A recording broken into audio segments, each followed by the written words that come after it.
ശത്രുവിൻ്റെ സേനാബലം കുറഞ്ഞാൽ അവരുടെ ആയുധത്തിൻ്റെ അളവ്, ആ സൈന്യങ്ങൾക്ക് നിലനിൽക്കാനുള്ള ഒരു സാഹചര്യം ഇല്ലാതെ വരിക, ഇതൊക്കെയാണ് യുദ്ധതന്ത്രം എന്ന് പറയുക. എല്ലാ കാലത്തും അത് ഉപയോഗിക്കും.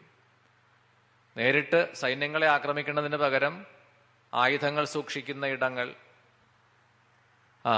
അതുപോലെ തന്നെ അവർ പ്രതീക്ഷിക്കാത്ത ഇടങ്ങളിൽ ആക്രമിക്കുക, ഇതൊക്കെ യുദ്ധതന്ത്രമാണ്.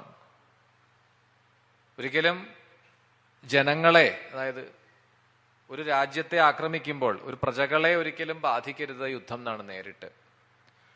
പക്ഷെ കുറച്ചൊക്കെ അത് ബാധിക്കും. കാരണം യുദ്ധം നടക്കുമ്പോൾ സ്വാഭാവികമായിട്ടും യുദ്ധക്കളത്തിന്റെ, അല്ലെങ്കിൽ എവിടെ വെച്ചിട്ടാണോ യുദ്ധം അതിന്റെ സമീപ പ്രദേശങ്ങളേക്കും അത് ബാധിക്കും.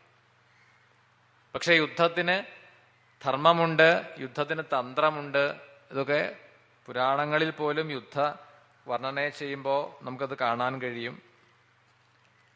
അപ്പൊ ഇവിടെ അത്തരത്തിൽ ആ യുദ്ധത്തിനായിട്ട് നിയോഗിച്ചുകൊണ്ട് അതിനുവേണ്ട ആ ഒരു ഒരുക്കം ആയി എന്ന് പറയുകയാണ്. ആദ്യം തന്നെ സേനാനായകന്മാരിൽ പ്രധാനിയായിട്ടുള്ള വീരബാഹുവും ആ താരകാസുരനുമായിട്ടുള്ള യുദ്ധം, അതൊക്കെ പറഞ്ഞുകൊണ്ടാണ് തുടർന്ന് ഉള്ള ആ ഭാഗങ്ങൾ. അങ്ങനെയാണ് സംഭവകാന്ഡം അതിൻ്റെ ഒരു ഒടുവിലത്തെ ഘട്ടത്തിലേക്ക് എത്തിച്ചേരുന്നത്.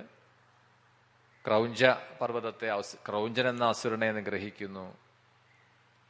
അതുപോലെ തന്നെ ദിവ്യമായിട്ടുള്ള അസ്ത്രങ്ങളൊക്കെ ഇവിടെ ആ കാർത്തികേയനെ, സുബ്രഹ്മണ്യനെ പ്രണമിക്കുന്നു. ബ്രഹ്മാസ്ത്രം പോലുള്ള അസ്ത്രങ്ങളൊക്കെ പ്രണമിക്കുന്നു. അതൊക്കെയാണ് തുടർന്ന് പാരായണം ചെയ്യുന്നത്. ഇപ്പൊ നിർത്തി, വീണ്ടും 4:30 ആരംഭിക്കാം.